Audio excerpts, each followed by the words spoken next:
Hi, this is Amy at Hoppa Chick Creative, and I wanted to share a couple of mixed media pieces that I completed recently.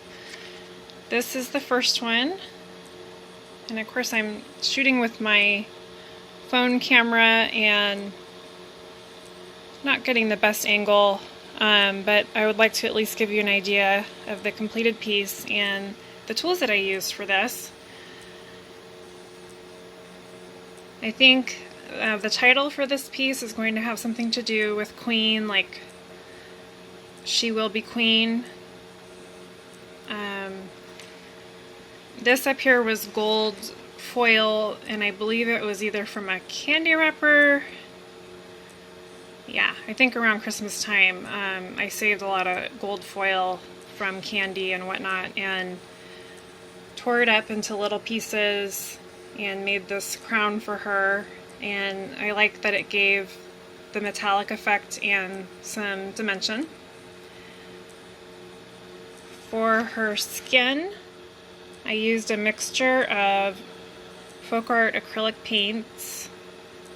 I used a lot of white, titanium white, and that was the Americana brand titanium, and I mixed a sort of beige color with a little bit of a rose color until I got the color I was looking for, which was, she has sort of yellow and pink undertones to give her face some warmth.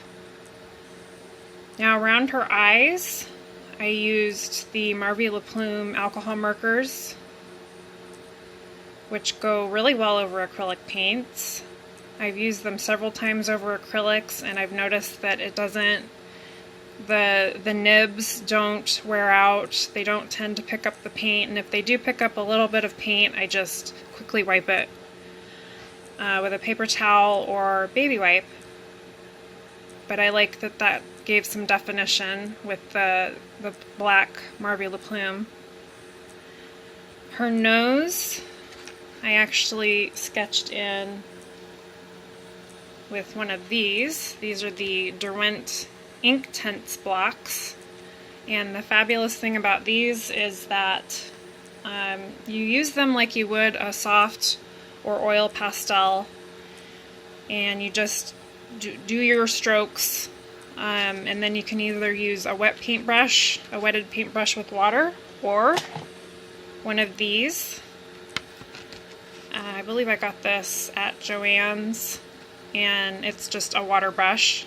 This little capsule holds water, then it goes directly into the brush.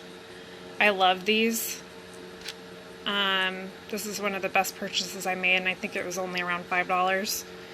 I use them on a lot of different projects, both with regular watercolors and with the Derwent blocks.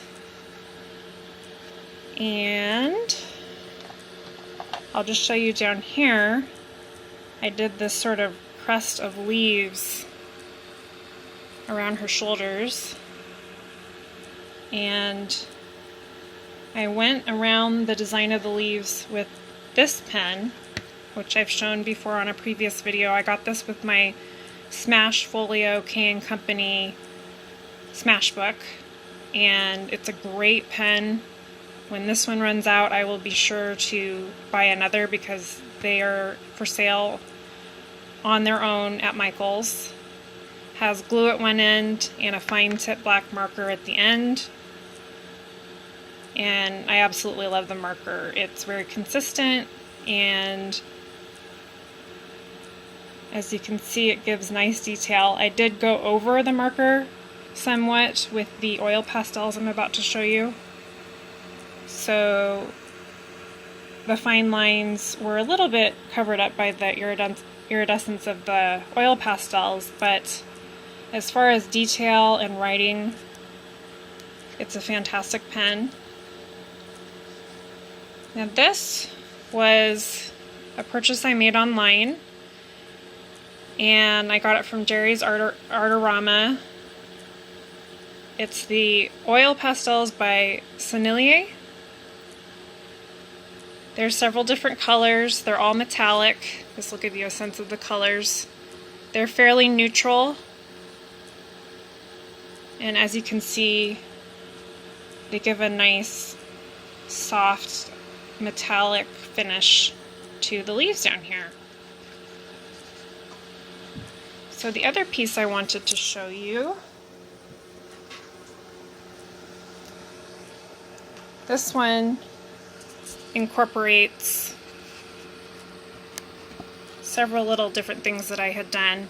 In a previous video I showed how to make your own pearls with hot glue, which was not my idea. I had seen that on other tutorials all over YouTube. I did try out lots of different mediums in my video to show how they showed up on the pearls. So what you're seeing here is a mixture of Viva Decor Inca Gold colors. I also used metallic acrylic paints. I used Lumiere light body acrylic paints. All of them were metallic.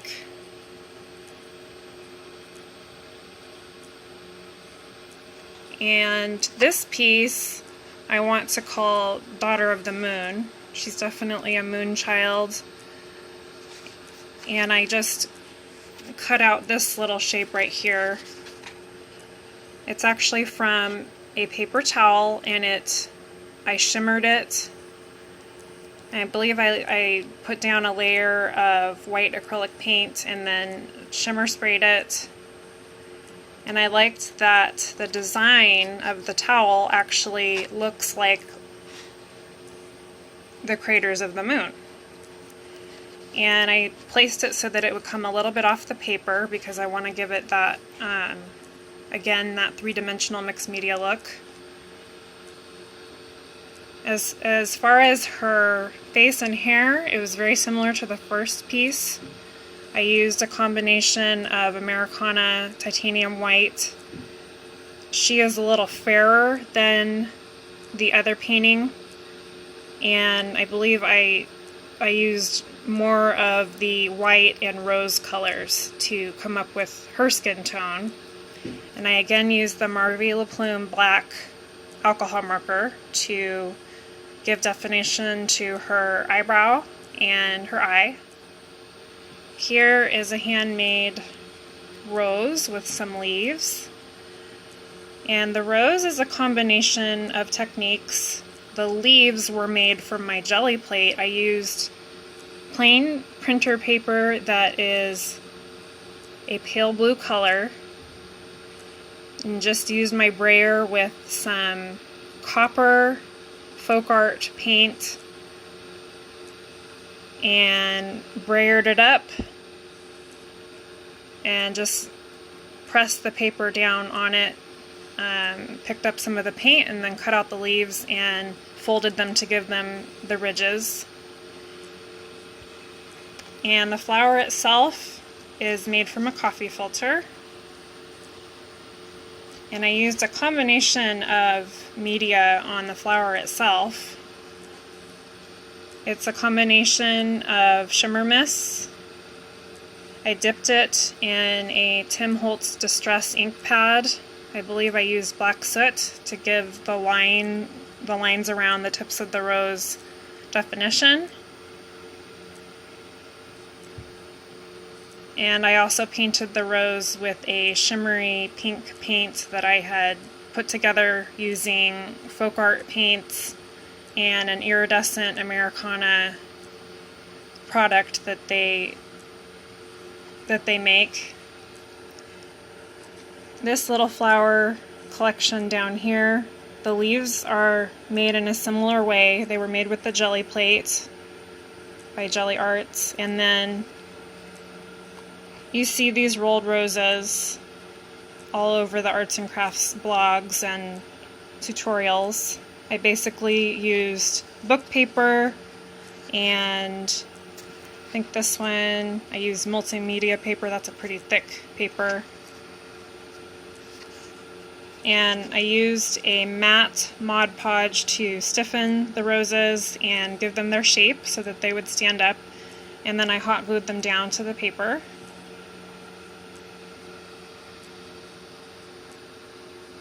So that's my latest update.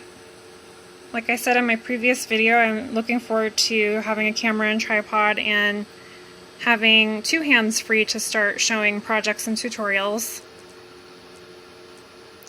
I'd love if you liked the video, commented, and subscribed if you feel interested in learning more. And I hope everyone has a great day. Thanks a lot.